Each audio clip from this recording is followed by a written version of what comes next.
Harka fuunee daawwattoota keenyaa nageenyi keenya lafa jirtan isin argamu jennaa oduu isinitti himna.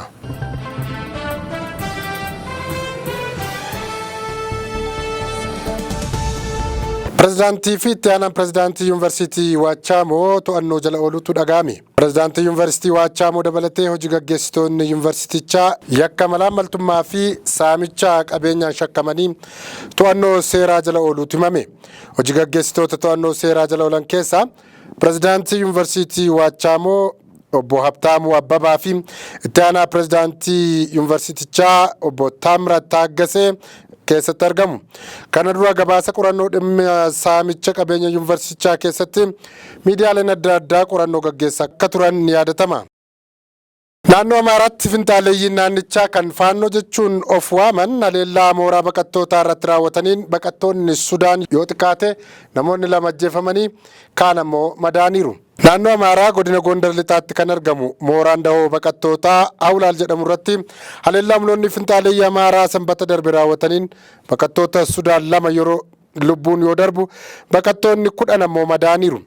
Sudaan Tribuun maddeen wabeeffachuun akka gabaasetti taanan haleellaa hidhattoota raawwatame kanaan baqattoonni Sudaan 2 haala suukanneessaan ajjeefamanii kaan ammoo madaa'uudha kan beeksise. Haleellaan sun kan raawwatame bakka bu'oonni Koomishinii Baqattootaa fi Baqaa Deebitoota Itoophiyaa naannicha daawwatanii erga deebi'anii boodadha. Torban tokko dura naannoo Amaaraa iddoo mooraa baqattoota Sudaanitti dhiyoo jirutti walitti bu'iinsi humnoota nageenya mootummaa fi hidhattoota faannoo jechuun of waaman gidduutti uumameen poolisoonni federaalaa 9 ajjeefamuu fi baqattoota irratti miidhaan qaqqabuun ni yaadatama. Haleellaa fi saamicha irra deddeebiin raawwatamu wal qabatee baqattoonni hedduun mooraa isaanii gadhiisanii bosona dhiyeenyatti argamu jiraachuu erga eegalanii bubbulaniiru. Baatii caamsaa keessa qofaa baqattoonni 1,000 ol ta'an mooraa baqattootaa Kumarii fi Awlaal jedhamurraa gadhiisanii baaniiru. Naannoo Amaaraa godina Gondar lixaatti kan argaman mooraan baqattootaa Awlaalaa fi Kumar baqattoota Sudaan, Eertiraa fi Sudaan kibbaarraa dhufan simatu. Dhaabbata mootummoota gamtoomaniitti jaarmiyaan dhimma baqattootaa Sudaan mooraa baqataa keessatti argaman gara biraatti akka jijjiiruuf murteessuusaa kan dura gabaasee ture. Naannoo kibba Itoophiyaatti lafti sigigaachuun lubbuun namoota 20 ol darbuun dhaga'ame. Naannoo kibba Itoophiyaa godina Goofaa aanaa Kennichoo Shaachaatti lafti sigigaachuun lubbuun namoota 20 ol darbuun dhaga'ame. Bulchaa naannichaa obbo Misikar Mitikkuu ibsa miidiyaa naannichaaf kennaniin hagammaatti barbaacha taasifameen reeffi namoota 20 olii argamuu fi lakkoofsi kunis dabaluu akka danda'u ibsaniiru. Hojiin lubbuu baraarsaa gaggeeffameen lakkoofsi jiraattota naannichaa ammaaf hin beekamne balichaaf saaxilamuus dubbataniiru. Miseensota poolisii aanichaa dubartootaa fi daa'imman balichaaf saaxilamoo ta'us dhaga'ameera. Yeroo ammaa hojiin reeffa barbaaduu fi lubbuu baraaruu cimseetti fufuu ragaan qajeelcha kominikeeshinii godinicharraa argame ni mul'isa. Soomaaliyaan waliigaltee waraanaa Masrii waliin mallatteessite. Kaabineen mootummaa Soomaaliyaa baatii amajjii keessa waliigaltee waraanaa Masrii waliin wal ta'an jedhamee akka hojiirra oolu raggaasiseera. Waliigalteen qabiyyeen isaa ifan taasifamne suni kaabinee Soomaaliyaan jimaata darbe jechuun adoolessa gaafa 19 bara 2024 walga'een ragga'uusaa televizyiinii biyyattii gabaaseera. Itoophiyaa fi bulchiinsi Somaalilaand erga waliigaltee wal hubannoo walii mallatteessanii booda mufii kan ibsan pirezidaantiin Soomaaliyaa gara Masrii imaluun waliigaltee waraanaa ni raawwatu jedhamee ture. Haa ta'u malee waliigaltee waraanaa mallatteessuu isaanii ifatti hin ibsamin ture. Torban kana gaafa jimaataa walga'ii kaabinee muummicha ministeeraa Soomaaliyaa Hamzaa Abdii Baaree hooggananii ragga'uusaa dhaga'ameera. Waliigalteen sun Soomaaliyaa fi Masriin gama waraanaan akka waltumsan taasisa.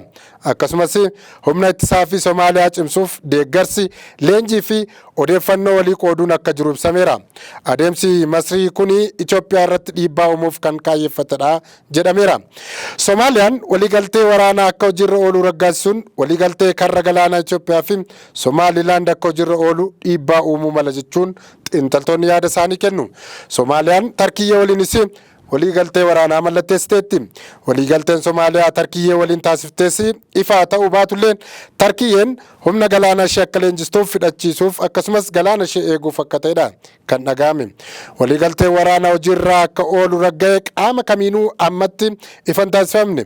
Dhimma hidha Abbayyaa waliigaltee wal qabatee Itoophiyaa waliin muddama keessa kan seente Masriin waliigaltee karra galaanaa Itoophiyaa waliin mallatteessise mormuun Somaaliyaa bira akka dhaabbattu kana dura ibsiteetti. Akkuma qaamoleen lamaan mallatteessuu ibsaniin guyyoota muraasa keessa pirezidaantii Masrii Abdul Fattah Al-Siisii waliin bilbilaan mari'atanii turan. Yeroos Masriin ejjennoo cimaa Somaaliyaa bira akka dhaabbattuu qabdu ibsuu isaanii dubbii himaan pirezidaantii Masrii Ahmed Fahmi kana dura miidiyaa biyyattiitti ibsanii ture. Dhimma kanaan wal qabatee gama mootummaa Itoophiyaatiin dhaga'uudhaan qophaa'etti wanti jedhamin jiru. Joo Baayiden dorgommii filannoo Ameerikaan miilan adeemsisuuf jirtu keessaa bahuu beeksisan. Pirezidaantiin Ameerikaa Joo Baayiden irra deebiin filatamuuf kaadhimamaa pirezidaantii Ameerikaa ta'anii akka hin dhiyaanne beeksisaniiru. Joo Baayiden faayidaa paartii koo fi biyyaaf jecha dhiiseera jedhan kaleessa galgala ibsa baasaniin. Murteen isaanii kun akka dorgommii keessaa bahan dhiibbaan ergatti cimee boodadha kan dhaga'ame. Keessumaa xumura baatii waxabajjii dorgomaa paartii Riippaabilikaanii kan ta'an Doonaald Tiraamp waliin falmii taasisaniin ga'umsa laafaa erga mul'isanii booda paartii isaanii irratti dhiibbaan itti cimee ture. Pirezidaanti Baayiden lammiileen Ameerikaa sagalee kennuuf ji'oonni 4 wayitaafetti dorgommii keessaa bahuu isaaniidha kan dhaga'ame. Ammatti bakka isaanii paartiin Dimokiraatikii bakka bu'ee namni dorgomu hin beekamne. Ammoo pirezidaantiin itti aantu Kamala Haaris akka taatu Baayiden yaada dhiyeessaniiru. Xalayaa toora miidiyaa hawaasummaa isaanii irratti maxxansaniin pirezidaantii ta'uu tajaajiluun kabaja jireenya isaanii keessatti isa guddaa ta'uu ibsaniiru. Irra deebiidhaan filatamuu barbaaduun yaada koo ta'ee osoo jiru aangoo kanarraa bu'uun koo ammoo bara hojii koo saafeef dirqama pirezidaantii ta'ee raawwachuu koo qofa irratti xiyyeeffachuun koo faayidaa paartii koo fi biyyaatiif ta'a jedheen amana jedha xalayaan sun. Dhimma kanarratti torbee dhufu keessaa uummataaf akka ibsa kennanis dhaga'ameera. Pirezidaantii Baayiden itti aantuu pirezidaantii isaanii Kamala Haaris galateeffatanii michuu addaa ta'uu isaanii ibsaniifiiru. Itti dabaluudhaanis amantii fi amantaa isin narratti kaa'attaniif uummata Ameerikaa dinqisiifannaa onneerraa ta'een isiniif haa ibsu jechuun himaniiru. Akkasumas gaafa wal taane wanta Ameerikaan gochuu hin dandeenye hin jiru jedhani. Torban darbee erga koovidiin qabamanii mana isaaniitti deebi'anii torban dhufu keessa duula filannootti deebi'uuf hawwii guddaan eeggachaa akka jiran dubbatanii turan. Kanaan dura ammoo gooftaan hundumaa danda'u qofaatu akka filannoo keessaa bahu gochuu na dandeessisa jechuun dubbatanillee boodarra garuu rakkoo fayyaaf yoo qabaatan filannoo keessaa bahuuf akka yaaduu danda'an dubbachuun isaanii ni yaadatama.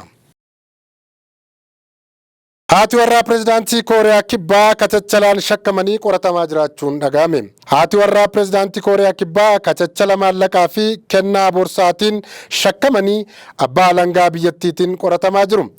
Adde Kim Kiyoon Hee engadda sanbata darbe waajjira abbaa alangaatti waamamanii kennaa boorsaa harkaa qaalii nama harkaa fudhatteettamoo hin fudhanne jechuun qoratamaniiru.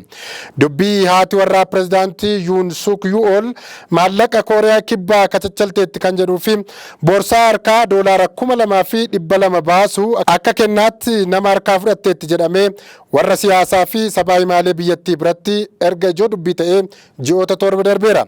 Haati warraa Yuun Suk Yu'ool boorsaa harkaa qaalii wayita nama harkaa fudhatan viidiyoon agarsiisu gabaatti baheera.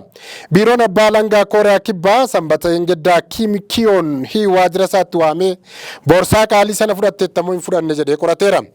Gargaartonni Kim genneen suni boorsaa sana erga bitanii booda lakkii deebisi jedhanii akka itti himanii turee fi garuu isaan irraanfatanii akka osoo hin deebisiin hafan himaniiru. Seerri Kooriyaa Kibbaa qondaalonni mootummaa fi haati warraa yookaan abbaa warraa isaanii kennaa $7,500 caalu nama harkaa akka kennaatti fudhachuu ni dhorka. Pirezidaantii Yuun eebila darbe keessa kennaa sana fudhachuun dantaa siyaasaaf oolfame malee badii miti jedhanii ture. Amma immoo haati warraa isaanii fudhachuun qabdu balleessiteetti jechuun isaanii Rooyitersitu gabaase. Egaan daawwattoota keenyaa oduu har'aaf jenne kanumaan goolabnaa turtii gaarii isiniin jenna.